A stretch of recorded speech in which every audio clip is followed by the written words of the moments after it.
All right, we'll take a look now at the formula that we're going to use in this case. And I think there's actually a lot less to say than perhaps we did in our first section here, because this is a very straightforward formula.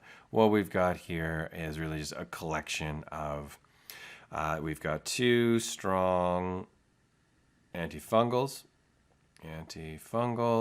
We've got 3 strong, we've done something here. Antimicrobials. So I didn't mention Berberis vulgaris above, and I mostly talked about Hydrastis. And I've talked a lot about Hydrastis. Hydrastis is a great and it's a strong herb, but it's a very expensive herb. It's very hard to grow. It's very expensive, and often we do substitute Berberis vulgaris in for it where possible. Now I would say in some cases that's not possible.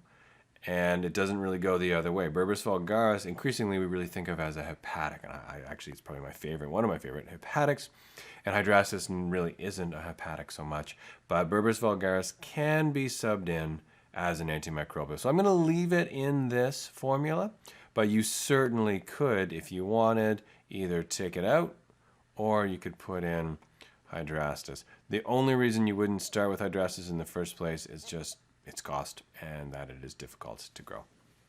Your choice. But I think in this formula, when I look at it, I'm like, well, we've still got 2 strong antifungals and we've still got 2 other really strong antimicrobials, and this is at least still a pretty strong antimicrobial. So I say to myself, I'm not going to worry about it. We're going to leave it in. The only real herb in here that you would consider is Korean ginseng or Panax ginseng, and of course this is in here as an immune stimulant, but you might say, so, well, normally when you mention immune stimulant, you talk about Panax Q, not Panax ginseng. This one is more warming.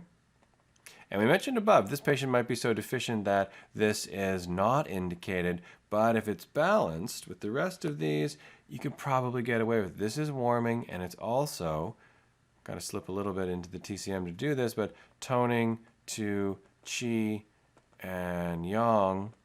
And because of that, it makes it a reasonable inclusion. You look at this and you say, is this okay? It's only 10%. Is that going to be a good dose? I would probably argue that it is. If you said, yeah, I think I'll try my first formula without it and see how that goes, that would also be fine. But I think this kind of ties some of this together, rounds it out a little bit. If you said, you know what, I'm too scared of Panax ginseng, I want to put in Panax Q instead, I'd say, okay, that's going to give you more immune stimulating, but it's really not going to give you this tonifying qi and yang that we want, but it's a fine choice. Okay, let's take that off of there. I don't think there's much more to say about that. This is unmistakably a formula that is indicated for probably an infection that definitely has some fungal component or alongside a fungal infection. But this is saying, like, yeah, this isn't just an upper respiratory tract infection. This is something that's been hanging around for a while. Suggests some chronicity here.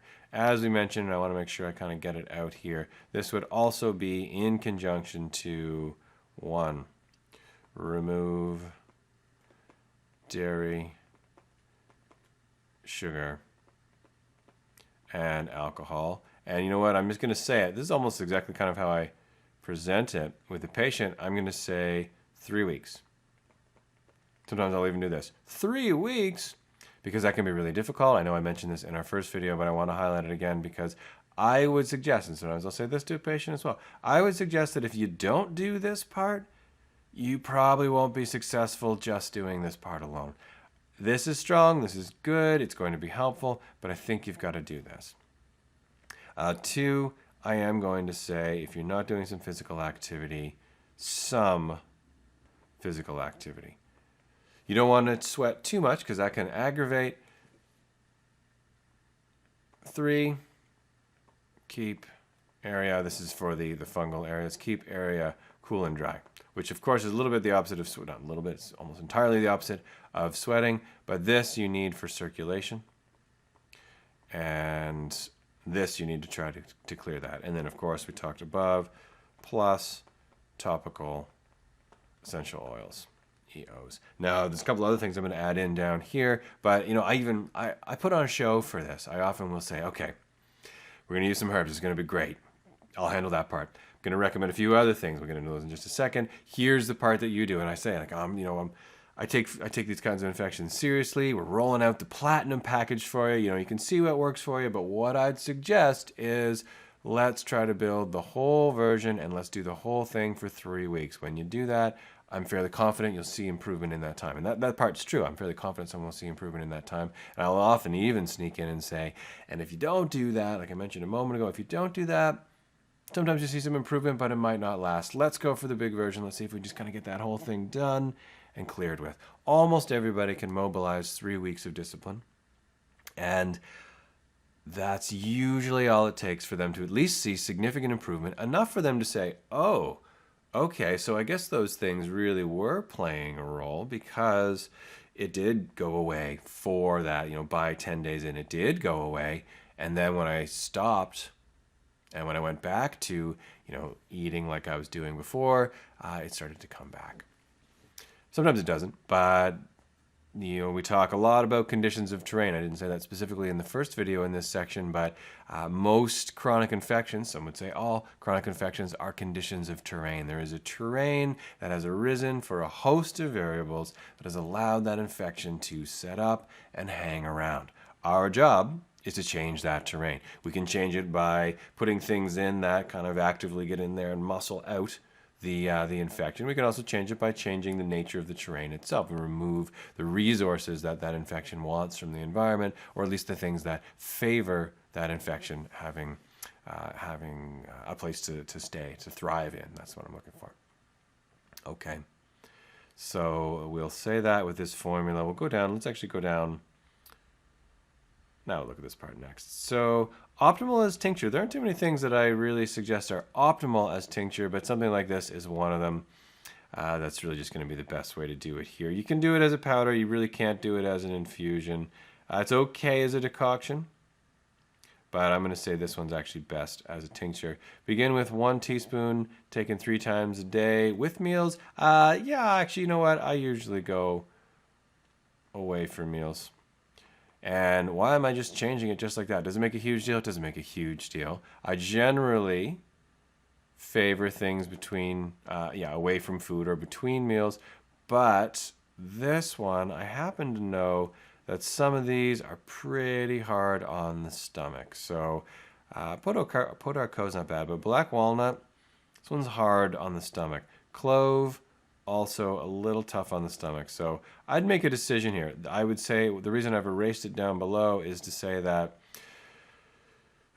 the better way to do it is going to be to have it between meals. I think it'll be a little more efficacious that way, but if someone does have a sore stomach, I'd probably actually write down, or even just say to them, if you do find you get a little bit of stomach pain or a little stomach cramping, just take it with meals, not a big deal. If it's going well, I like to increase the dose to 1 tablespoon twice a day. You guys have heard enough of these lectures to know I favor therapeutic dosing. I'm probably going to say it with each continuous lecture. I favor therapeutic dosing. I just simply find it works better. You don't have to hold that opinion. Some of you probably don't hold that opinion. That's totally fine, but that's what I see work better. Okay, let's see what else we want to say here. Let's see, that's our dose.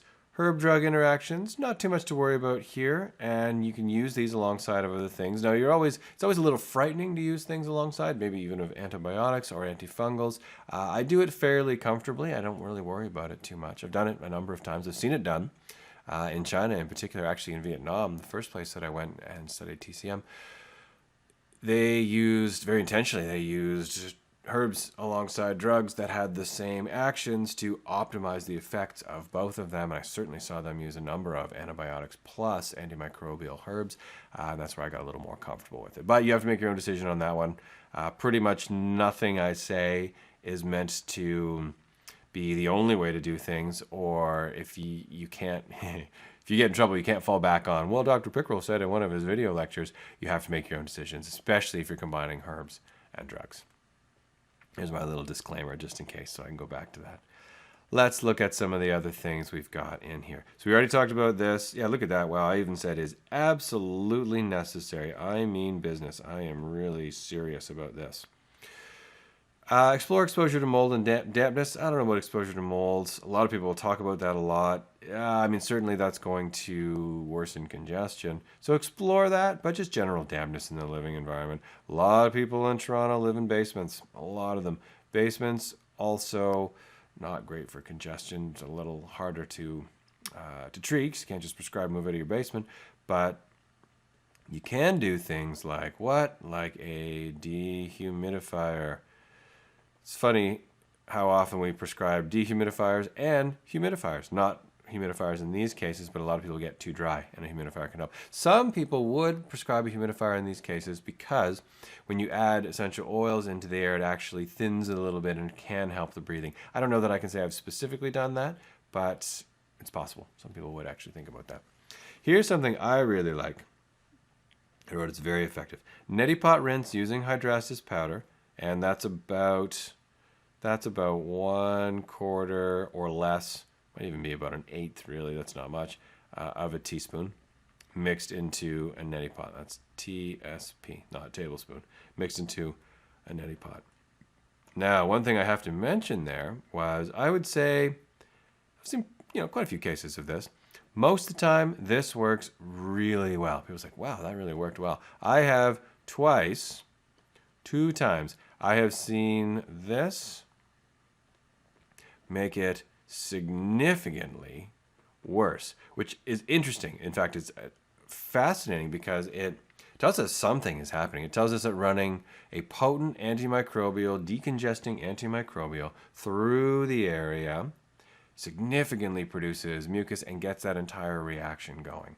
I haven't quite figured out what that tells us yet, or what to do about that, or conversely, if that's what we see here, then therefore we use this as a treatment. I haven't really gotten that far. I've got 2 cases for sure where that made things worse, and the truth is I was never able to find a cause. I was not able to resolve their congestion. We tried all of the different food removals.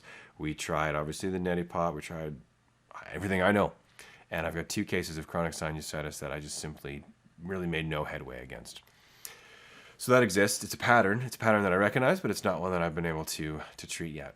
So if you have one of those and you find that, in fact, both of these patients, I told them, if you find something that helps, please tell me, call me, email me. Just let me know what you found that resolved it, especially if it was something like, yeah, I did this and then it resolved, so that, of course, I can help other people that do come in with the same thing. So I say that to really just kind of say, like, in case this happens, in case you do all these things and someone comes back and like, yeah, I made it worse, that can happen. One thing I have not seen make it worse, though, is warming socks.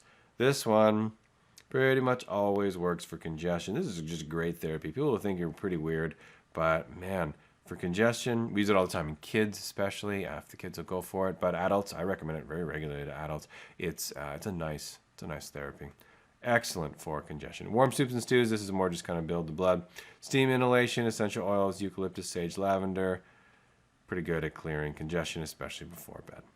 Okay, we'll wrap up our topic on building the formula, looking at some of the other components of the formula there, and we'll look at specific herbs in our next video.